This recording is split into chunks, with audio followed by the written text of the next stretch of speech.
후서 1장 4절에서 8절입니다.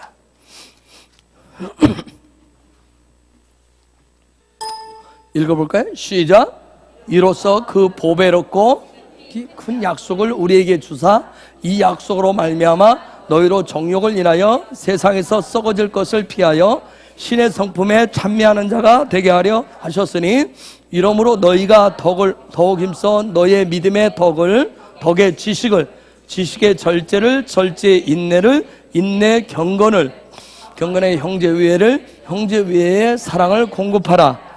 이런 것이 너희에게 있어 흡족한즉 너희로 우리 주 예수 그리스도를 알기에 게으르지 않고 열매 없는 자가 되지 않게 하려니와. 아멘. 사도행전 2장 5절에서 13절 한번 볼게요. 사도행전 2장 5절에서 13절 읽습니다. 시작. 그때 경건한 유대인이 천하 각국으로부터 와서 예루살렘에 우거하더니 이 소리가 나매 큰 무리가 모여 각각 자기의 방언으로 제자들의 말하는 것을 듣고 소동하여 다 놀라 기이 여겨 이르되 보라, 이 말하는 사람이 다 갈릴리 사람이 아니냐? 우리가 우리 각 사람의 난고 방언으로 듣게 되는 것이 어찌미뇨? 우리는 바데인과 메데인과 엘람인과 또 메소포타미아, 유대와 갑바도기아, 본도와 아시아, 부르기아와 밤빌리아, 애국과 미 구레네에 가까운 리비아 여러 지방에 사는 사람들과 로마로부터 온 나그네 곧 유대인과 유대교에 들어온 사람들과 그레데인과 아라비아인들이라.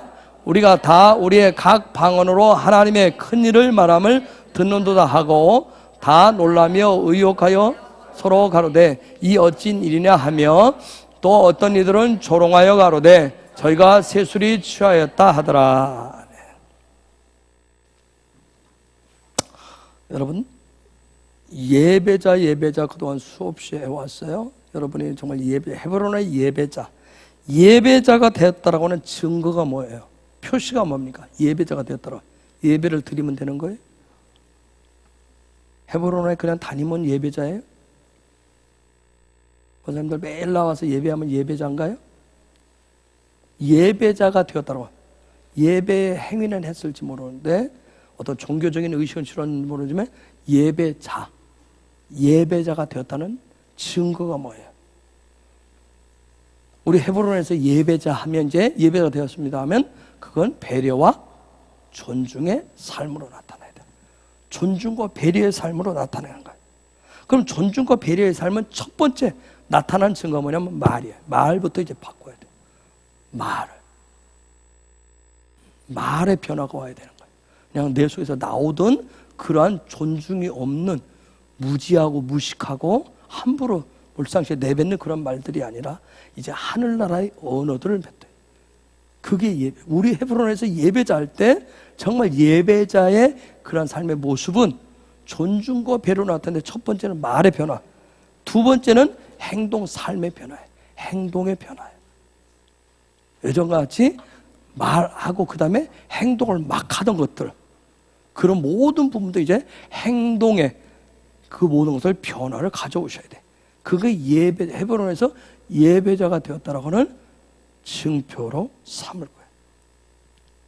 우리가 예배자의 삶이라고 하는 것은 그렇기 때문에 어떤 예배를 드렸다라고 하는, 예배를 했다라고 하는 어떤 의식으로 끝나는 것이 아니라 존중과 배려라고 하는 삶으로 증거하는 거예요. 그냥 그렇게 하셔야 돼요. 저와 여러분 그렇게 하셔야 됩니다. 이제 그것이 교회 담장을 넘어가서 여러분의 삶의 현장 속에서도 동일하게 존중과 배려로 나타나요. 하나님을 존중한다면, 예수 그리스도를 존중한다면 성령을 존중하셔서 그분 앞에 경배 찬양으로 배려하는 예배를 올려드렸다면 이제는 우리의 삶의 자리에서도 하나님의 형상을 가진 아직 구원받지 못한, 아니 구원받은 믿음의 형제가 됐던 아직 그 안에 들어오지 못했던 자들이든 그들에게도 동일하게 하나님께 했듯이 존중과 배려의 말과 행동을 하셔야 된다. 우리는 그러한 여러 가지 방법들로 훈련을 해왔었어요. 그걸 존중과 배려의 삶을 사는 그런 예배자를 증인이라고 얘기해요. 그래서 존중과 배려의 삶은 에덴의 삶이라고 했어요. 에덴의 삶이라고 했어요. 에덴이라고 하는 말은 기쁨, 즐거움, 행복이라고 그랬어요. 정말 내가 누군가를 존중하는 거, 존중할 수 없는 그런 존재를 존중하는 거, 배려할 수 없는 존재를 배려하는 거, 이건 내 안에 에덴이 있지 않으면, 즐거움이 있지 않으면 할 수 없는, 내 안에 하나님으로 예수로 가득 찬 그 행복이 있지 않으면 누군가를 존중을 할 수가 없어요. 배려할 수 없어요. 기브 앤 테이크가 있어야 존중하고, 나에게 뭔가 유익을 줘야, 내 마음에 뭐 들어야 존중하는, 그건 에덴이 있다고 할 수가 없어요. 이처럼 존중과 배려의 삶, 이 에덴의 삶을 하나님과 동행한다고 얘기해요. 그걸 영광의 삶이라고 그래요. 하나님과 동행하니까 영광의 삶이기 때문에 거기에 자연스러운, 우리가 돌파라고 하는 말을 하지 않아도 우리가 갈 때 그분과 동행하기 때문에 요단이 갈라질 것이고, 그렇죠? 견고한 여리고성이 그냥 무너지는 거예요. 우리 앞에 다가오는 사단의 모든 계기들이, 크고 작은 그런 것들이, 우리 안에 욕심들이, 욕망들이 그냥 자연스럽게 소멸되어지는 그런 역사. 그런 역사. 기도할 때 힘줘서 예수 이름으로 선포하고 할 때만 뭐 역사가 일어나는 것이 아니라 그냥 자연스럽게 물이 흐르듯이 그런 삶. 그래서 창세기 2장 10절에 보면 이런 에덴의 삶의, 에덴의 모습이 강을 이루게 되는 거예요. 자연스럽게 흘러가는 걸 볼 수 있어요. 창세기 2장 10절에 보면 동서남북으로 모든 방향으로 그런 물이 흘러요. 같이 읽어볼까요? 시작. 강이 에덴에서 발원하여 동산을 적시고 거기서부터 갈라져 내 근원이 되었으니, 그냥 자연스럽게 흘러가요. 이런 에덴에서 흘러온 그 물이 온 땅을 적시면서 생명을 주었듯이 내 안에 있는 에덴이 있음으로 말미암아 그 존중과 배려의 삶을 통해서, 그 삶을 통해서 누군가에게 생명을 가져다 주는 거예요. 예수 생명을. 그렇죠? 그 놀라운 생명을 가져다 줘요. 이제는 그 일들이 필요한 거예요. 물은 고이면 썩는다고 그랬어요. 그동안 내 안에만 가둬놨던 것이 아니라 이제는 문을 다 열어서, 존중과 배려의 문을 열어서, 삶의 문을 열어서 그 생명을 흘러나가게 해야 돼. 자, 창세기 2장 10절 이하에 보면 11절부터 14절 한번 읽어볼까요? 11절부터 시작.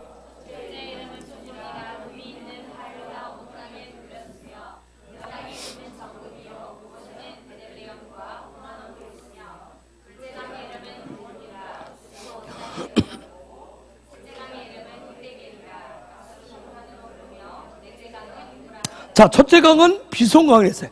즉, 내 안에서 흐르는 그 에덴의 강물이 첫째 비손강, 이건 차고 넘치는 풍요의 강이라고 그랬어요.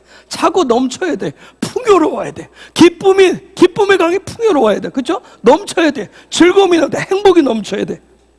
기온, 두 번째 강이 기온은 용서도 돼. 이 기쁨이 끊임없이, 이 놀라운 즐거움이 내 안에서 끊임없이 용서 넘쳐야 돼. 솟구쳐 올라와야 돼요. 히띠가 티그리스강, 이 강은 아주 급류처럼 아주 빠르게 흐른단 말이야. 때로는 즐거움이, 행복이, 기쁨이 뭐야? 강물이 빠르게 급류로 흘러도록 해야 돼. 유불하되, 이건 능력과 즐거움과 기쁨이라 했어요. 때로는 능력으로 나타나고, 때로는 기쁨의 능력으로, 즐거움의 능력으로 나타난다. 이런 에덴의 생수의 강이 이제는 우리 가운데 흘러 넘쳐야 됩니다. 이런 에덴의 모습이 에스겔의 환상을 봤을 때, 에스겔 47장 9절에서 12절에 보면 죽었던 걸 살려. 에스겔 47장 9절에서 12절 읽습니다. 시작.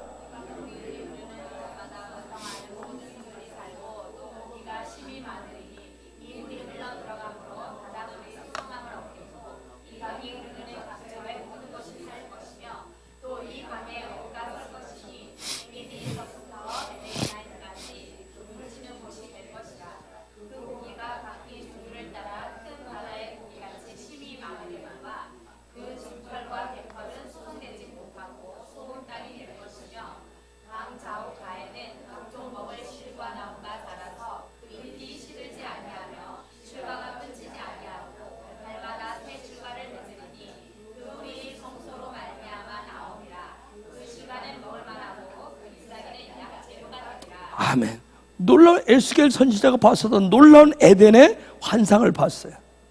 이 환상을 본 것이 그냥 꿈으로 끝난 것이 아니라 이것이 실제 성취되어지는 것이 계시록 22장 1절과 2절에 있어요. 계시록 22장 1절과 2절 읽어볼까요? 22장 1절 읽어볼까요? 시작.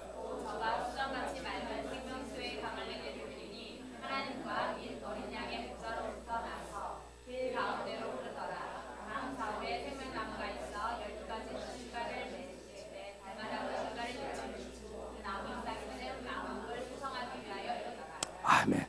놀라운 그런 역사가 이제 맺혀지게 돼요. 모든 성경의 시작을 창세기 2장에서 에덴의 시작을 얘기해 놓고 그 다음에 성경의 마지막인 계시록의 마지막 장에서 시작을 합니다.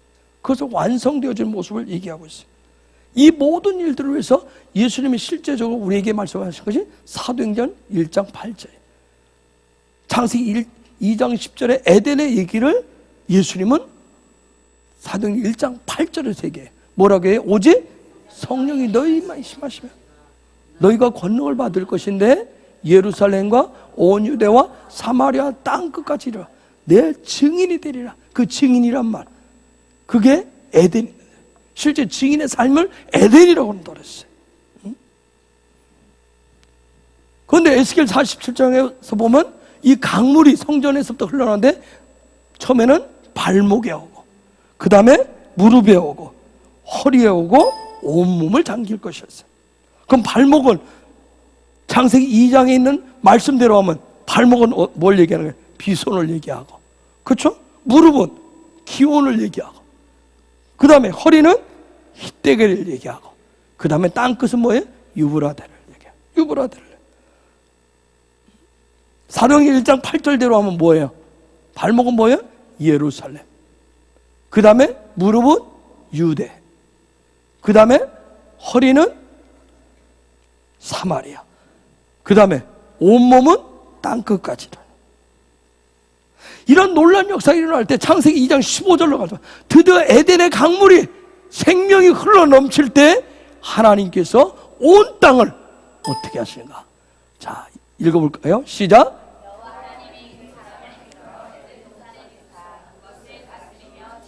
자, 아무에게 하는 것이 아니라 그 에덴으로부터 흘러나오는 생명의 물을 흘러넘치게 하는 그에게 에덴 농산에 두셔서 그것을 다스리게 하신대요.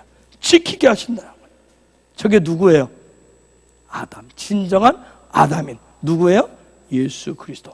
예수 그리스도를 통해서 그걸 지키게 한다.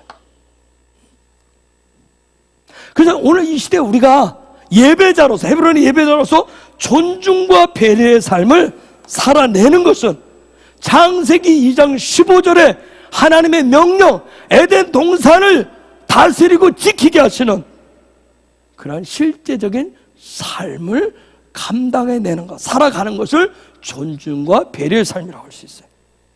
그것을 사도행전 1장 8절대로 하면 땅끝까지 뭐 되는 삶? 증인되는 삶.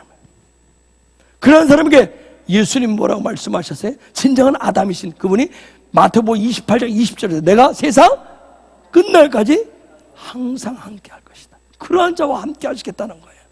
그러한 자와 그 에덴을 가지고 살아가는 자, 그 에덴의 강물을 흘려보내는 자와 함께 하시다는 거예요.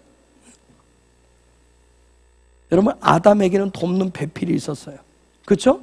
돕는 배필이 있어요. 2장 15절 저희들 그 다음에 하나님 돕는 배필을 16절부터 쭉 얘기를 해요. 그럼 저와 여러분은 뭐예요? 돕는 배필이에요. 신랑 되시는 아담 되시는 예수 그리스도를 돕는 배필. 크리스찬이라고 하는 건 기독교인이라고 믿는 자라고 하는 건 뭐예요? 돕는 배필을 역할을 하는 거예요. 근데 너도 나도 다 신랑 되고 싶어. 그렇죠? 너도 나도 다 신랑 되고 싶어. 돕는 배필이 돼야 되는데, 응? 나 스스로가 아담이 되는 것이 아니라, 내가 신랑이 되는 것이 아니라 우리는 신부인 돕는 배필인 거예요. 돕는 배필. 그러기 위해서 돕는 배필이 돕는 배필은 뭐 되는 거예요? 2장 24절에 보면 신랑과 뭐 하는 거예요? 24절 읽어볼까요? 시작. 그렇죠. 정말 누구와 한 몸이 되는 거예요? 신랑 대신 예수님과 한 몸이 돼요. 신랑 대신 예수님과 한 몸이 되는 거예요. 한 몸이 되었을 때, 예수와 한 몸이 되었을 때, 25절에 그 다음 말씀에 보면, 그 다음 말씀 25절 읽습니다. 시작. 예수와 하나가 되면 벌거벗었으나 뭐하지 않는 거예요? 부끄러워하지 않는 거룩의 삶을 살아가는 거예요. 이 거룩의 삶, 거룩의 삶, 부끄러워하지 않는 삶, 신랑과 벌거벗었으나 부끄러워하지 않는 삶, 이걸 거룩의 삶인데, 진정한 아담 대신 예수 그리스도와 우리가 하나 된 그걸 거룩의 삶, 그걸 카도시라고 그와 같이 해요. 카도시. 우리가 성서력으로 5779년이 이미 시작이 되어졌어요. 그렇죠? 하나님이 부흥이, 제가 오늘 그 단톡방에도 올리고 또 다른 목사님하고 통화하면서 제가 어떻게 하나님의 주님의 뜻을 다 할 수 있겠어요? 근데 먼 바다에서 뭐가 오는 것 같은데, 지금 하나님의 부흥의 파도가 막 일어나서 오는 것 같은데 모르겠는 거예요. 지금 뭔가 오는 것 같은데 정확히 모르겠어요. 저도 정확히 알고 싶어요. 요즘은 기상청이 잘 못 맞추잖아요. 그렇죠? 첨단 기계를 갖다 댔는데도 폭우가 쏟아지고, 그렇죠? 그렇듯이 주님과 친밀을 가면서 계속 구하는데도 이 부흥에 엄청난 그 파도가 몰려오는 것 같기는 한데, 이게 여기 내 몸에, 아니 우리 문 앞에 언제 확 덮칠지 그걸 모르겠어요. 제 영적인 기상치가, 제 기상도가 별로 좋지를 않은 것 같아요. 영적인 기상도가. 그 부흥에 그것을 다 이렇게 해야 되겠네. 잘 알아야 되겠는데. 그런데 하나님 주신 첫 번째, 부흥의 첫 번째 코드가 뭐였어요? 아버지의 마음. 아버지의 마음인데, 그동안 오랫동안 구했는데 드디어 카도시래요. 아버지의 마음. 내가 거룩하니 너희도 거룩하라. 대체들. 응? 아버지요. 자, 그럼 우리는 거룩이라고 하는 말만 들으면 또 이제 두드러기가 나려고 해요. 그렇죠? 목소리가 좀 바뀌어야 되고, 그렇죠? 걸음걸이가 바뀌어야 되고, 옷매무새가 바뀌어야. 자꾸 우리는 외적인 모습에 집중을 해요. 카도시, 거룩이라고 하는 게 도대체 뭔가? 카도시라고 하는 게. 이 케드란 말이 뭔지 혹시 아시는 분? 케뎀. 네? 케뎀 하면 동쪽인데, 이번에 이제 이스라엘 가면 예루살렘에 가서 보여줄 텐데, 이게 케드란 말은 동쪽이라고. 우리가 이게 창세기에서 처음 케뎀이란 말이 한데, 에덴의 동쪽, 그 창세기 2장 9절 그 부분에 나오는데, 이게 뭐냐면 시작을 얘기해요. 출발을 얘기해요. 그러면 카도시는 뭘 출발해요? 하나님의 형상. 하나님의 형상으로부터 우리는 다 출발해. 그쪽으로 다 원상복귀하는 거야. 다 원상복귀. 하나님의 형상으로 원상복귀하는 거야. 이 거룩이. 그걸 거룩이라고 얘기해. 그 거룩. 자, 이 일들이 이제 시작이 될 거예요. 그런데 이 일은 내 힘으로 할 수가 없어요. 그래서 우리에게 성령님의 기름 부으심이 필요해요. 그분이 부으시는 거룩의 기름이 필요하단 말이에요. 그분이 나를 거룩하다고 부어주셔야 돼요. 예수 그리스도의 보혈을 통해서 우리는 놀라운 어떤 그렇게 될 수 있는 자격들을 다 얻었어요. 하나님의 자녀가 되어서 형상으로 돌아갈 수 있는 그 모든 일을 다 얻었어요. 그러면 거기에 성령의 기름을 부어줘요. 거룩하다고 기름을 부어주셔야 돼요. 그래서 위로부터 부어주셔야 돼요.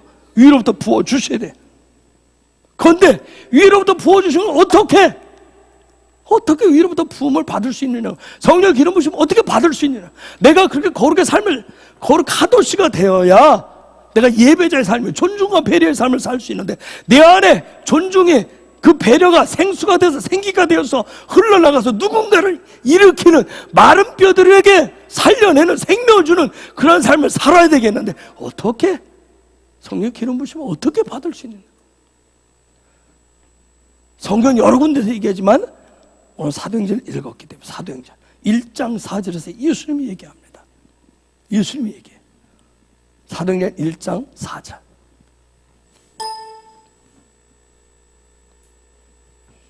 읽어볼까요? 시작.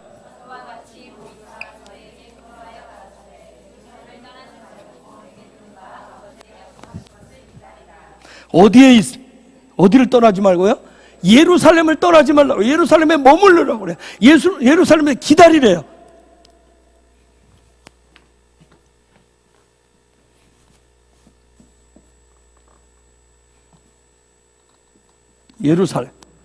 예루살렘을 떠나지 말래요. 그런데 예수님이 이 말씀하실 때 예루살렘을 떠나지 말라고 하는데 도대체 이게 뭔 말이에요? 근데 요 앞에 요게 딱 붙어버렸어요. 예루살렘을 떠나지 말라는 얘기예요. 도대체 예루살렘을 안 떠나고 성령의 기름을 받는 게 뭔가? 어떻게 해요? 요게 붙은 거예요. 예루살렘을 떠나지 말라. 예루살렘 떠나고 싶죠. 그렇죠? 집에도 가고 싶고 여러 가지 하고 싶은데 요것 때문에 뭐 할 때까지 머물러라? 진리가 뭐 될 때까지? 진리가 요 뒤에 샬롬이 될 때까지. 샬롬. 말은 쉽죠. 평강 말 쉽죠. 진리가 하나님의 말씀이 아무리 내 앞에 폭풍이 몰아쳐도 아무리 환경이 열악해도 내 마음에 걱정, 근심, 염려가 생기지 않아요. 걱정, 근심, 염려가 생기면 뭐가 나와요? 원망, 불평이 나오게 돼 있어요. 그렇죠? 근데 그렇게 돼 샬롬이 될 때까지 기다려라. 머물러라는 얘기. 그동안 우리가 배우고 익히는 하나님의 말씀, 내가 듣고 수없이 읽었던 성경의 그 말씀이 진리가 되어서 샬롬이다. 여러분 놀라운 거 보세요. 뭐가 될 때까지? 도대체 진리가 되고 샬롬이 된다는 건 뭐냐? 제가 이 말씀보다 깜짝 놀랐네. 앞과 끝에 보면 이게 뭐죠? 이게 뭐예요? 마임. 뭐예요? 물이에요. 물. 즉, 이 물은 어떤 성경에 뭐냐면 생수를 얘기해. 하나님의 말씀이 살아있을 때까지, 가득 채워질 때까지, 네 안에, 네 삶에 가득 채워서 흘러나갈 때까지, 흘러넘칠 때까지. 하나님의 말씀이 그냥 삶이 되도록, 삶이 될 때까지. 그 사람 아시겠어요? 그렇게 될 때까지. 그렇게. 우리는 돗자리 쉽게 걷잖아요. 그죠? 우리는 예배 다 끝내고, 모두 다 끝내고, 형식 다 끝내면, 맞아. 근데 그 될 때까지. 마른 자리가 진 자리 될 때까지. 그 될 때까지. 우리는 기도도 어떤 형식에서 그거 빨리 끝내야 되고, 모든 게 다 끝내야 될 때까지. 우리가 끝내야 돼. 실제 그 시간에 그 말씀들이 생수가 될 때까지 머물러라는 거예요. 하나님의 은혜가 어떻게 보면 올 때까지, 아버지의 약속이 이루어질 때까지 기다리라고 얘기해요. 여기서 예루살렘은 예수님 말씀 예루살렘 바로 천상의 예배의 중심지를 얘기해요. 예배자의 삶의 중심을 예루살렘이라고 해요. 그렇기 때문에 이 예루살렘은 카도시인 거예요. 예루살렘이 카도시인 거예요. 그래서 사단이 끊임없이 공격해. 지금도 그래서 예루살렘을 끊임없이 공격하는 거예요. 중동의 예루살렘을 끊임없이 공격하는 거예요. 무너뜨리려고. 그걸 하나님의 실제적인 모습을 보여주고 있는 거예요. 끊임없이 저쪽에서 왜 중동 연합군이 뭐예요? 포를 계속 쏴대고 있는 거예요. 사단은 우리에게 우리 안에 있는 예루살렘이 거룩하지 못하도록, 성령으로 거룩해지지 못하도록 끊임없이 여러 가지 포를 쏴요. 질병으로, 여러 가지 환경으로, 내 주변의 여러 가지 사람의 말로 계속해서 나를 무너뜨리려고 해요. 스가랴 12장 3절. 스가랴 12장 3절 읽어볼까요? 시작.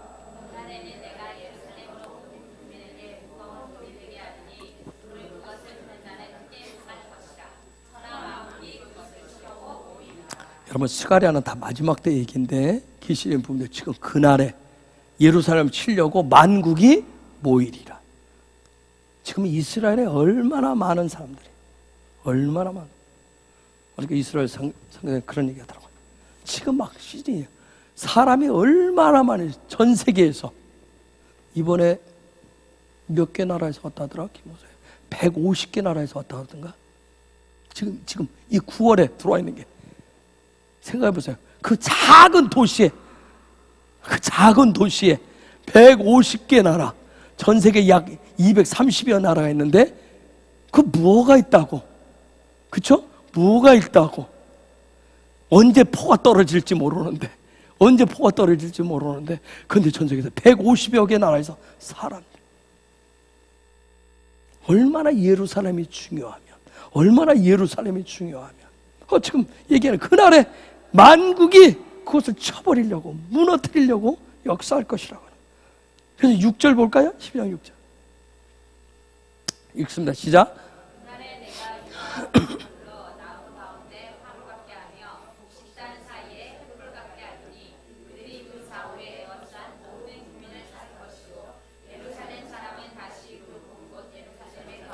그럼에도 불구하고 하나님은 어떻게 한다고 그랬어요? 그날에 예루살렘을 회복시킬 것이라.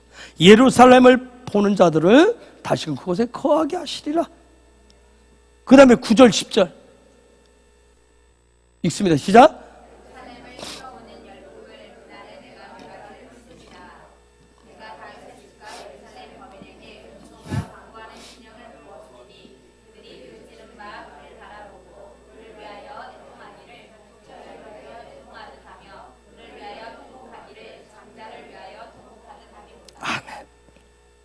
그러면서 13장 1절 2절에 보면 13장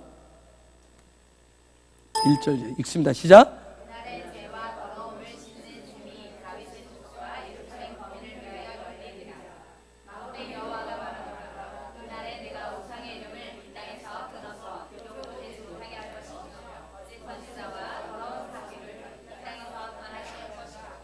지금은 있죠. 여러분, 만국의 실제 포만 쏘는 게 아니야. 이스라엘, 예루살렘에서 이 마지막 때는 그것이 뭐하다 거짓되다 미혹한다 하면서 수많은 말의 포도를 쏘아요.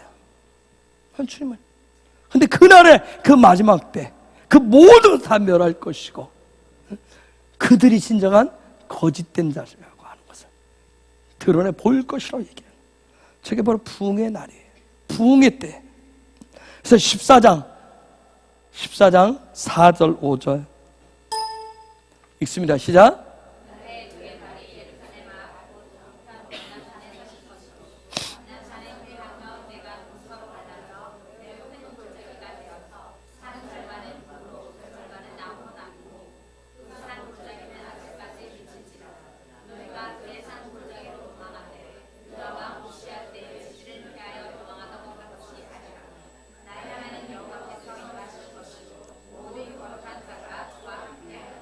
지난번 가보고 이번에 가서 보겠지만 사실 감람산하고 예루살렘 그 동편 케렘 동쪽 이쪽하고 그냥 골짜기 하나 사이에 있어요. 별것도 아닌 것 같아요. 근데 저 때 마지막 때 주님이 그 감람산에 딱 서실 것이야. 거기 가보면 여러분들의 상황. 근데 저기서 말씀해 보면 우시아 왕 때 지진도 있었대요. 엄청난 일이죠. 그렇듯이 거룩한 자만이 주와 함께 있을 것이라. 주와 함께, 그분과 함께 있을 것이라. 그 다음 8절 9절 볼까요? 8절 9절 읽습니다. 시작.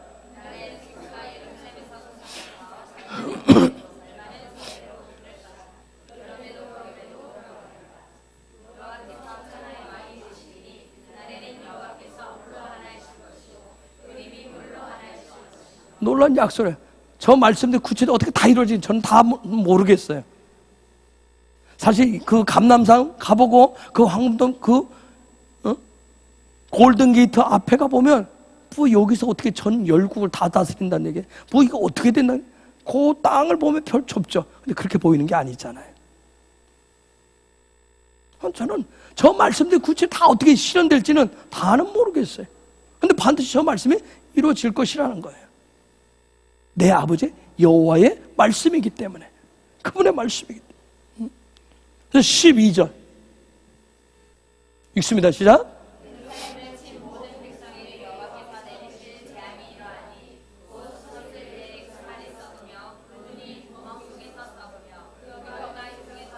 그 예루살렘을 친 모든 백성에게 저런 역사, 저런 재앙이 내린대요. 살이 썩고 눈이 구멍 속에서 썩으면 그 혀가 입속에서 썩을 것이라고 하는 거예요. 아주 무서운 얘기도 하고 있어요.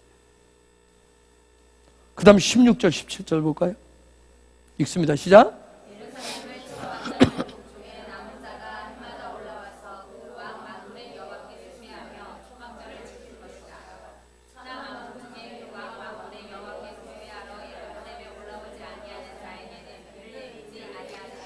여러분 초막절을 이 9월달에 150여 개 국가에서 돌아다녀요. 이런 일이 일어난 것을 최근이에요. 최근 10년 안에 갑자기 하나님의 말씀이 확 계시가 확 다 풀어지면서 이런 엄청난 변화들이 일어나고 있어요. 옛날에는 뭐냐면 10여 년 전에는 그냥 성지 순례다 여행 다녔어요. 그런데 여러분 절기마다 얼마나 각국에서 얼마나 많은 사람이, 특히 이 초막절에는 엄청나요. 우리가 10월 1일 날 들었지만 10월 1일이 초막절 마지막 날인데 그 낮 시간 되면 예루살렘 시내 행진을 해. 전 세계에서 들어온 사람들 나라마다 그것을 마킹이라고, 마칭인가 마킹인가 그거 하는데 쫙 행진을 해. 이 일들이 해마다 늘어나고 있는 거예요. 해마다. 하나님의 말씀이 지금 뭐예요? 굉장히 빠르게 계시가 벗겨지면 하나님 말씀의 성취도가 굉장히 빠른 거예요. 지금 가속화되어서 간다. 저는 이번에 이제 우리 컨퍼런스 이거 하는 보면서 여러 가지 상황들 보면서 여러분들도 어떻게 느꼈는지 모르겠지만 와, 하나님의 말씀이 굉장히 이 도시에 굉장히 빠르게 오고 있구나. 그래서 제가 기도하는 거, 우리가 같이 기도해야 될 건 여러분, 우리는 난문을 가져야 돼요. 문을 여는 거, 무얼 언제 문을 열어야 될지 이거 빨리 우리가 기도해야 돼요. 하나님 언제 문을 그쵸? 문 못 열어가지고 그냥 붕에 그냥 물이 막 성벽 그냥 넘쳐도 지나가지 않도록 나중에 그분 앞에 가서 파수꾼의 역할도 제대로 못했다고 꾸지람 듣잖아요. 기도해서 문을 열어야 될 것이고, 여는 일은 하나가 돼. 연합이라는 얘기도 이번에 그러죠. 하나가 돼야 된다고 하는 그 부분들 함께. 그래서 우리가 이제 올해부터 10월 말까지 이제 기도하는 시간을 갖게 될 것인데 함께 그 부분을, 기도는 마음을 함께 묶는 거예요. 함께 묶어서 한 곳을 바라보면서 일들을 해내기 위해서.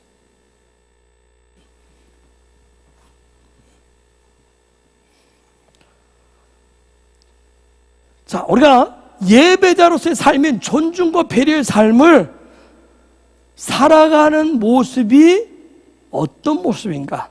그건 이제 실제적인 모습을 보도록 하겠습니다.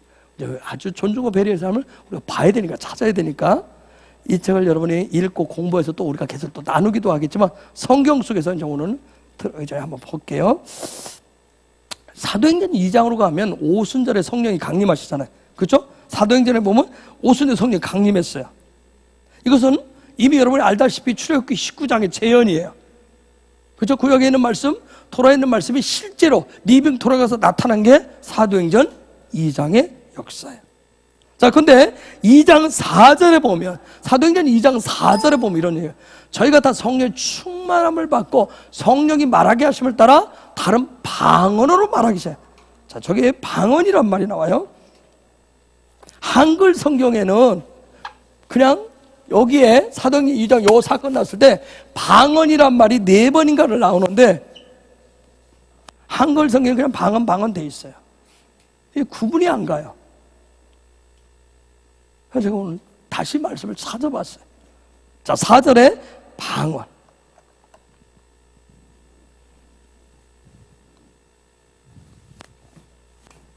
사절에 방언이란 말이 누트. 자, 이 말을 라산이라고 하는 말에서 왔는데 여기 들어있는데, 자, 방언. 근데 여기 보니까 성령의 충만함을 받고 성령이 말하게 하심을 따라 다른 방언으로 말하기 시작하느라. 그런데 저 방언이, 여러분 저게 지금 실제적인 성령이 말하기 시작하면서 룰루랄라 지금 그 얘기가 아니에요. 저들이 방언하는 얘기를 듣고, 자, 5절부터 한번 13절까지 다시 한번 볼까요? 그때 경건한 유대인이 천하 각국으로서 와서 예루살렘에 우거하더니, 그 다음 소리가 나매, 지금 그 소리가 나매 큰 무리가 모여 각각 자기의 방언으로 제자들의 말하는 것을 듣고 소동했다고 그랬어요. 그래서 쭉 다 놀라 여겼다고 그랬어요. 그러면서 쭉 나갔는데 13절에 보면 조롱해가지고 세술에 취했다까지 얘기를 했어요. 좀 방언을 얘기했는데, 자, 방언이란 말이 4번 등장하는데 두 종류가 딱 나눠요. 두 종류로. 근데 요 말 2장 4절 성령이 다른 말을 하게 하셨는데 방언을 하게 했다. 왜냐하면 우리가 은혜 받고 나타나는 증세가 이렇게 나타나기 때문에 그래요. 은혜 받고 나서 나타나면 은혜 받으면 요때 요 방언이라는 말을 찾아보니까, 요걸 딱 찾아보니까 이게 여러분 비방한다는 말이에요. 비방. 헐뜯는다는 얘기예요. 헐뜯는 거예요. 자, 저때 오순절 때 다 뭐하러 왔어요? 오순절에 각 나라에서 지금 뭐 왔죠? 오순절 절기를 지키러 왔어요. 근데 저들이 성령을 받았어요? 그래서 방언을 했다고 했어요. 지금 다른 말을 했어요. 똑같이 오순절에 와서 하나님 앞에 종교적인 행위를 했어요. 절기를 지키는데 이 사람들 성령 받아서 말하는데 이들을 향해서 말을 했단 말이에요. 그런데 이들이 지금 뭐 한 거예요? 뭐 했어요? 뭐 했다고요? 비방했다. 니들 그런 종교적인 행위 해봐라. 절기 그런 거 한다고? 비방하고 그들을 헐뜯었어요. 여러분, 왜 존중과 배려 얘기를 하는지 알겠죠? 은혜를 오면 우리가 헐뜯어요. 절대 이 통영에 귀성교회가 되던 누구를 절대 헐뜯으시면 안 돼요. 축복하셔. 아시겠죠? 우리 성령 기름 부으심 받았어? 우리 성령 알아. 우리는 예배자에 하면서. 아시겠어요? 지금 다른 말. 그래서 사람들이 소동이 일어나는 거예요, 갑자기. 저 4절하고 같은 말이, 저 방언이 어디에 나오면 11절에 나와요, 11절. 11절 읽어볼까요? 시작. 그레데인과 아라비엔들이 우리가 다 우리의 각 방언으로 하나님의 큰 일을 말함을 듣는도다. 하나님의 큰 일 얘기하면서 지금 방언으로 얘기해요. 하나님의 큰 일이라고 얘기하면서 대부흥이 올 것이라 얘기하면서 하나님의 엄청난 일을 할 것이라 얘기하면서 마지막 때 얘기하면서 방언을 얘기하면 사람들이 가만히 안 있어요. 가만히 안 있어요. 그래서 우리가 예배자가 되어서 존중과 배려를 해야 된다는 거예요. 아시겠어요? 이 땅에 있는 영혼들을 밖에 나가서 존중과 배려의 말을. 우리는 뭐 이런 은혜 속에 있어. 니들과 달라. 니들 다 그래봐야 마지막 때 주님 앞에서 다 심판받을 거야. 너희들은 지옥밖에 안 가.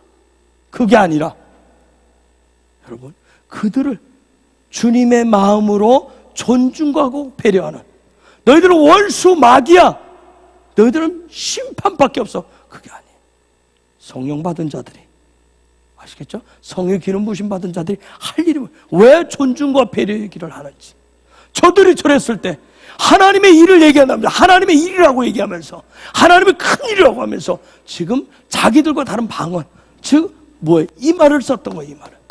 그들 입장에서 볼 때 오순절 천하에서 온 약 많으면 300만이 모였었는데, 역사 요세푸스가 얘기할 때 약 250만에서 300만이 모였다고 그러는데 얼마나 많은 사람들이 모였겠어요.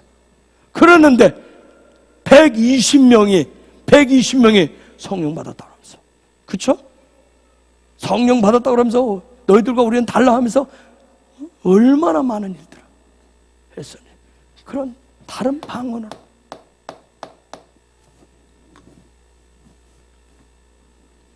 그 다음에 6절에 보면 또 있어요. 6절 읽어볼까요? 시작.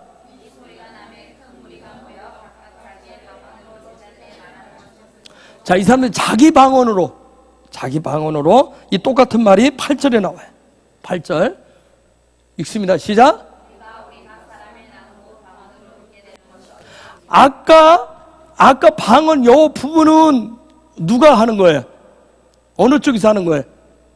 어느 쪽에서? 120명이 성령 받아서 저쪽을 향해서 이 방언을 사용했고, 지금 6절과 8절에 있는 방언은 누가 하는 거예요? 어떤 사람들이 하는 거예요? 120명을 뺀 나머지 사람들이 그 소리를 듣는, 그 120명이 하는 소리를 듣고 이쪽에서 가만히 있지 않고 이제 이쪽에서 그들 방언으로 하는 거예요. 요때 나온 방언들을 거짓말 끝자리 마지막으로 하는 그런 말들, 마지막으로 하는 말들 있죠. 마지막으로 해서는 안 될 말들을 한다. 해서는 안 될 말들, 정제되지 않은 말들. 그래서 내가 존중과 배려, 왜냐하면 마지막 때는 아까 첫 번째 가장 내가 예배자로서 존중과 배려의 삶을 사는 건 첫 번째 변화가 뭐였어? 그랬지? 말에서. 지금 다 성령이 왔을 때 지금 뭘로 하는 거야? 지금 말로 하는 거야. 말로. 지금 말로 싸우는 거야. 서로 말로. 우리가 좀 어떤 은혜 받으면 다 나가서 오죽하면 오늘 이 시대도 기독교인은 죽으면 입만 뜬다고 얘기하잖아요. 그럼 나가서 말로 서로 싸우는 거야. 서로 말로. 극한 말들을 하는, 극한 말들. 여러분, 하나님이 우리에게, 성령이 우리에게 방언을, 다른 말을 주시는 이유는 사무엘하 23장 2절에 보면, 사무엘상 읽어볼까요? 시작.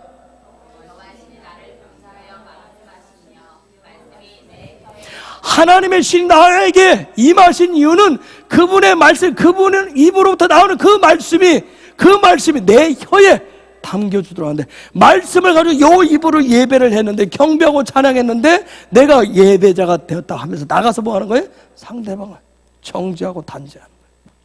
너희들은 예수 안 믿으니까 지옥 갈 인간들이야. 그렇죠? 너희들은 다 다른 교인들, 다른 교회 봐서도 절대 여러분, 나는 은혜 가운데 있고 너는 아니고, 그 다른 방언을 쓴다. 똑같이 그렇게 싸우는 거였어. 똑같이. 하나님이 우리에게 방언을 주시면 뭐예요? 요 입에 하나님의 말씀을, 혀에 이 말씀, 내 말 속에 하나님의 말씀이 나가도록, 그래서 존중과 배려의 삶을 살라고 하는 거예요. 그래서 말에 변화가 오지 않으면, 우리 예배 드렸다고 하면서 예수 믿는다고 하면서 말을 함부로 해왔단 말이에요.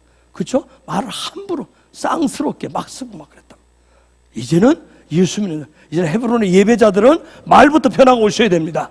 말부터 변화가 오셔야 돼요. 말을 바꾸셔야 돼요. 그래서 제가 이제 안 되면 이 혀에 자물쇠를 채우시라고요. 자꾸 저희 집사람 얘기하더라고요. 요즘 본인이, 저도 막, 여러분 굉장히 힘든 거 아세요? 근데 뭐라 하면 딱 생각이 나면 우리 생각한 대로 말하잖아요. 그렇죠? 그런데 한 번 다시 삼키고 해서 그 다음, 근데 굉장히 힘들다고 하더라고요. 근데 저도 힘들어요. 왜? 입만 열고 조금만 피곤하고 조금만 화가 나면 해서는 안 될 말을 우리는 막 해요. 그러면서 예수 믿는다고 얘기해요. 그렇죠? 그러면서 나는 예배자라고 얘기하고 나는 뭐 천국 갈 백성이라고 얘기해요. 세상살이 보면 그냥 조롱거리밖에 안 되는 거예요. 우습죠?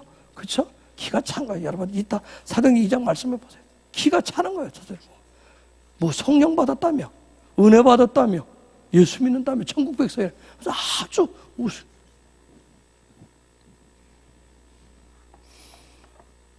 천국, 하늘의 방언, 하늘의 말의 본질은 저거야. 하나님의 말씀이 내 혀에 얹어주기야.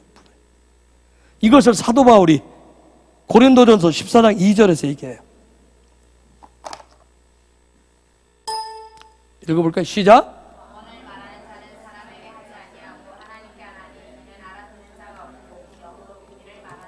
하나님 것은, 그래서 하나님과 페이스 투 페이스, 대면하는 친구처럼 그 안에 영의 비밀을 말하고자 했어요. 그래서 사도 바울이 고린도전서 13장에서 존중과 배려의 실제적인 뭘 얘기해요? 사랑을 얘기해요. 그렇죠? 사랑은 추상적인 단어를 쓰지 않아요. 사랑은 뭐다? 실제적인 얘기를 해요. 사랑이 최고의 천국 방언인 거 아십니까? 사랑이. 그 고린도전서 13장 지금까지 위대하다고 하는 게 뭐예요? 그게 최고의 존중과 배려의 모든 게 다 들어있어요.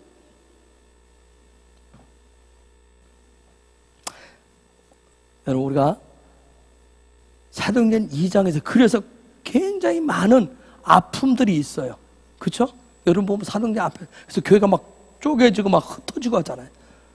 그런 일 때문에 서로 말로 서로 너희들과 나는 다르다라고 하는 거예요. 거기에 설교가 없었던 게 아니에요. 베드로의 위대한 설교도 있었어요. 그렇죠? 수많은 어떤 스데반의 순교도 있었어요. 엄청난 많은 변화들도 있었어요. 기적도 있었어요. 그 속에서 굉장히 어떤 존중과 배려의 역사가 일어날 때 교회가 폭발적으로 성장하고 성숙하는 그런 역사들. 하나님의 실제적인 기적과 이적이 나타났어요. 그런 일들이 우리에게 이제 필요해. 그래서 성령 충만하면, 성령의 기름 부으심을 받으면, 성령 세례를 받으면 이제는 내 입에서 나가는 그 땅에서 하는, 세상에서 훈련되고 내 집안에서 배웠던 모국어, 내가 지식과 경험으로 교육받았던 그 땅의 말이 아니라 하늘의 말을 하고 하늘의 삶을 살게 되는 거예요. 이제 우리가 그런 삶을 실제적으로 우리의 삶 속에서 실천해 보기를 원합니다. 추상적으로 실행생활을 하지 않고 실제 해보기를 원해요. 하지만 내가 내 자신의 어떤 거룩의 성령으로 정죄하지 않고 훈련되지 않은 그냥 교회로 왔다 갔다 하는 삶, 그냥 삶을 살아가는 그 스타일을 가지고 있으면 우리 삶, 이 시대는 정말 정죄가 얼마나 발달되어 있는지 몰라요. 다른 사람을 정죄하고 단죄하는 것이 얼마나 무서운 검이 됐어요. 히브리서 4장 12절이 하나님의 말씀은 살아있고 날선 검과 같아요. 심령 골수를 쪼개는데 여러분 오늘 이 시대 사람을 죽이는 하나님의 말씀을 사용하고 있다. 아주 쉽게 목을 다 쳐요. 다 잘라버려요. 쉽게 쳐줘. 여러분 사도행전 2장에서 나오는 그 방언할 때 중요한 게 뭐냐면 그 120명에게는 앞에 방언이라는 말에 요게 붙었고 그 반대편에 종교인이라고 이전까지 절기를 지켜온 사람들 앞에는 방언에 요게 붙어요. 아시겠어요? 이건 뭐예요? 시스템이고 이건 거룩한 집을 얘기해. 집. 성전을 얘기해. 그렇죠? 그리고 이건 뭐예요? 적용을 얘기해. 적용을. 실제 이제 나타난 적용. 즉 거룩한 집을 지을 때만이 능력이 있어요. 그래서 사도행전 2장 11절에 가보면 11절 12절에 보면 사도행전 2장 11절 12절에 보면 다시 한번 읽어볼까요? 사도행전 2장 11절 12절 읽습니다. 시작.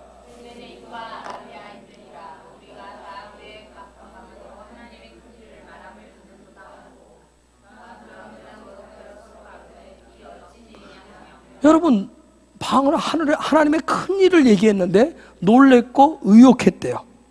응? 놀래고 어리둥절했대. 하나님의 큰 일을 얘기했대. 의욕이란 말이에요. 어리둥절했다니. 놀래고 어리둥절했대. 하나님의 큰 일을 했는데. 응? 저기 놀랬다는 말이 들어가 보면 뭔지 아세요? 저 놀랬다는 말.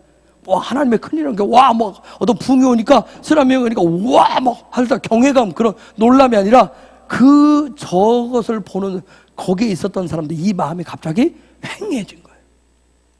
황폐해진 거예요. 얼마나 중요해. 즉, 이 속에 있는 모든 것이 다, 아무것도 없이 다 비어진 것처럼. 응? 놀라서, 너무 놀라서, 그래서 어벙벙해진 거예요, 사람들. 성령에 사로잡혀서 선포된 말이 듣는 심령의 마음을 지금 완전 다 비워놓게 했어요. 어벙벙하게 했어요. 그들의 육적인 마음을 완전히 다 황폐시켜놨어요. 무너뜨렸어요. 이게 놀라운 성령의 능력이에요. 그동안 우리는 거룩으로 정죄되지 않고 훈련되지 않은 은혜 받은 말을 많이 사용하세요. 근데 놀라운 것은 뭐냐면 훈련되지 않은 말을 해도 듣는 사람으로 하여금 깜짝 놀라게 한다는 거예요. 은혜의 말은 그게 하나님의 말씀의 능력이에요. 심지어 무너뜨려요. 그런데 마지막 때 우리에게 저 말씀이 가르쳐주는 건 뭐냐면 마지막 때 하나님의 나라의 말은 무너뜨리고 쓰러뜨리고 망하고 황폐케 시키는 것이 아니라 어떤 말이? 세우는 말이란 거예요. 세워주는 거예요. 세워주는 것입니다. 근데 그것이 뭐다? 존중과 배려다라고 해요. 그게 존중과 배려예요. 그것이 다른 말로 말하면 뭐예요? 축복의 말이에요. 어떤 상황에서 이제 우리 이제 끊임없이 계속 훈련을 해야 돼요. 그리 아니해도 정말 여러분 가장 훈련하기 좋은 게 뭐냐면 애들 놓고, 그렇죠? 제일 여러분 누구를 보면 화딱지가 많이 나냐면 누구 보고 제일 화가 많이 나요? 권사님들 누구 보면 화가 제일 많이 나요? 그래요? 또 저번에 누구 보면 화가 나요? 제일 어떤 경우가 화가 제일 많이 납니까? 애들 보고 영감. 그건 거기서 화 나는 부분을 이제는 존중과 배려를 이제 돌리는 작업을 하셔야 돼. 정말 쉽지 않죠, 그렇죠? 이거 거꾸로 돌려야 되는데 가장 가까이 있는 사람도 존중하지 못하고 배려하지 못하는데 그 말을 못하는데 뭐 교회 밖에 나가서 누구한테 그게 무슨 내가 형식적인 말을 한다고 무슨 힘이 있겠어요? 무슨 능력이 있겠냐고, 그렇죠? 우리는 집에서도 부부 사이에 가장 허물이 없다고 보여요. 창세기 2장 24절 거기다 적용하잖아요. 벌거벗으면 부끄럽지 않다고 막 쏘잖아. 막 하고. 이제는 우리가 그 문화를 바꿔보자고요. 존중하고 배려할 수 있는 그 문화를 바꿔보는 거예요. 그 가도시 할 수 있는 쪽으로 바꿔야 된다는 거예요, 이제는.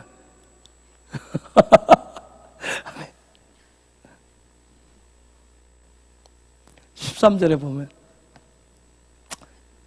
또 어떤 이들은 조롱하여 가로되 저희가 세술이 취하였다 하더라. 세술. 여러분 저 말이 축복의 말일까요? 비웃는 말이에요. 세술. 여러분 세술, 새포도주 굉장히 좋은 말이잖아요, 그렇죠? 근데 저게 세술은 아시스란 말이에요. 이건 뭐냐면 막 집 뭉개버리는 거, 말로 뭉개버린단 말이에요. 조롱의 말이라고 하는 건 상대방의 인격을, 상대방의 성품을 말 그냥 짓밟아버리는 거잖아요. 저 지금 그런 말. 저희가 세술이 취했다. 원래 세술, 새포도주는 야인이라고 하는 말이에요. 야인이란 말이란 말이에요. 포도주. 그런 말인데 저기서는 그 말을 안 쓴다고. 아주 말로 짓밟아버리는 거예요.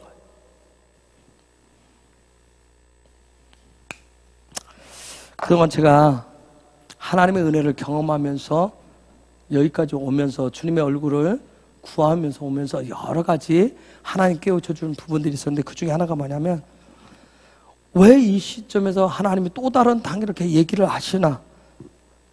그러니까 내가 성령의 기름 부심을 받고 하나님의 임재까지 있는데도 내 속에 분노도 올라오고 화도 쉽게 나고. 근데 예전에 몇 년 전에 그런 얘기 하더라고. 어떤 분이, 어떤 외국에서 오신 목사님 뭐라 하냐면 성령의 기름 부으심을 순식간에 날려버릴 수 있는 게 바로 분노래요. 아시겠어요? 분노. 내가 은혜를 망땅 받아서 좋은데 말로 분노 한번 확 내면 그냥 모든 은혜가 다 소멸돼 버리잖아요.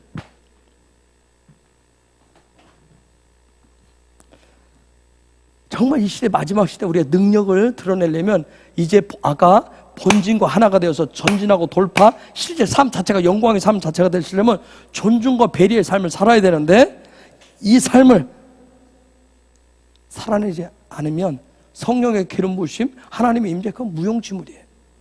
무용지물이에요. 능력이 없어요. 능력이 없어요. 14절에 저런 얘기가 나오고 14절부터 뭐가 나오는 줄 아세요? 2장 14절부터 베드로의 설교가 나옵니다. 드디어 베드로를 통해서 드디어 이 설교라고 하는 건 뭐예요? 말이잖아요. 이 말, 존중하고 배려하는 하늘의 말이 선포되기 시작해요. 베드로를 통해서. 그 이전까지는 성령 받고 서로 막 어떤 거예요? 120명대 어떻게 말하면 수십만이 뒤엉켜서 뭐 한 거예요? 서로를 조롱하고 서로 정죄하고, 그래 네가 막 하고 서로 이 뒤엉켜서 싸웠어요. 그런데 딱 끝내는 게 뭐예요? 베드로가 서서 하늘의 말을 시작해. 하늘의 말을. 예수 그리스도를 세우는 말을 해. 예수 그리스도를 얘기하기 시작해. 여러분, 우리가 예배자인데 예배자는 어떤 의식과 행위만 있고 형식적인 종교 생활을 하는 게 아니에요. 말하고 삶이 달라진 하늘의 사람을 바로 예배자라고 합니다. 행동이 달라진 그런 사람을 예배자라고 그래요. 우리 헤브론의 예배자, 우리 그동안 예배자 예배했는데 우리 헤브론의 예배자들은 이제 말과 행동, 행위, 삶이 달라진 존중과 배려의 삶으로 바뀌어지는 그런 참된 예배자 되기를 원합니다. 그래서 성령에 사로잡혀서 말과 행술이 예수님처럼 살아내기를 예수 그리스도의 이름으로 축복합니다. 정말 존중할 줄 알고 배려하는 그런 삶을 살아낼 수 있기를 축복합니다. 대부흥은 아까 얘기했듯이 카도시라고 그랬어요. 이제 거룩이라고 그랬어요. 대부흥은 지금 거룩하라고 얘기하십니다. 내가 거룩하니 너희 거룩해라. 벌거벗었으나 부끄러워하지 않는 모습으로, 부끄럽지 않은 모습으로, 주님 앞에서 홀딱 벗었는데 부끄럽지 않은 모습으로 그런 거룩을 가지라고 얘기합니다. 그렇게 될 때, 그런 존중과 배려의 삶이 되어질 때 거기에 치유가 있고 회복이 있고 성령 부으시는 거룩의 능력이 더 부어주실 거예요. 그래서 더 깊은 임재 안으로 그 영광의 삶 속으로 더 중심으로 들어가시게 될 거예요. 그래서 저와 여러분 속에 이 계시록, 요한 계시록의 말씀이 성취되어지는, 삶으로 성취되는 그런 역사가 일어날 거예요. 그래서 창세기 2장 15절 하나님 말씀했듯이 에덴 동산의 삶을 어떻게 해라? 살아날, 샤마르하는 그러한 삶을 사시는 저와 여러분이 될 수 있기를 예수 그리스도의 이름으로 축복합니다. 우리가 이를 위해서 믿음으로 출발해 보기를 원합니다. 해보기를 원합니다. 성령님을 의지해서 정말 우리의 믿음의 모델 되시는, 본 되시는 예수 그리스도를 바라보면서 우리가 한 걸음씩 성급하지 않게 한 걸음씩 하나씩 고쳐보면서, 때로는 실수하고 실패하고 넘어지겠지만 무릎팍이 까이고 여기가 발목이 까이고 아프고 힘들고 얼굴이 찢어지고 살갗이 찢어지는 그런 아픔도 있겠지만, 그래도 때로는 두려운 마음도 있겠지만, 그러나 믿음으로 예수 그리스도를 바라보면서 한 걸음 한 걸음씩 우리가 나아가 보기를 원합니다. 그래서 다시 말에 실수했으면 다시 돌아가서 다시금 주님 앞에 내가 거룩하지 못했음을 다시 용서를 구하고, 그래서 회개함으로 인해서 내가 먼저 치유가 되고 회복되어져서 다시 그렇게 일어서고, 그래서 존중하고 배려하는 이러한 삶의 모습을, 영역을 넓혀가시는 저와 여러분 되고 우리 헤브론 되기를 예수 그리스도의 이름으로 축복합니다. 이 시간 우리 같이 기도하십시다. 하나님, 그러한 은혜, 우리가 정말 헤브론 예배자 그동안 훈련하고 왔는데 이제 존중과 배려의 삶으로 나아가기를 원합니다. 이제 교회 안에서 예배자였다면 이제 교회 밖에 예배자, 존중과 배려로 나타나는 그러한 삶을 살아내는 그러한 예배자가 되기를 원합니다. 주님, 정말 때로는 부족과 연약해서 넘어지겠지만 그런 존중과 배려의 삶을 사는 거룩의 삶을 살아내는 그런 삶을 살아갈 수 있도록 주님 끊임없이 용기를 주시고 격려를 주시고 일으켜 주시고 성령님 끊임없이 그런 거룩의 기름을 부어주세요. 잘못해서 가르쳐 주세요. 내 말을 고칠 수 있게 하시고 행동을 고치고 삶을 고치게 하여 주세요. 그런 은혜를 주세요. 그것이 능력이 되게 해주세요. 우리 주님의 이름을 모셔서 같이 기도하겠습니다. 주님,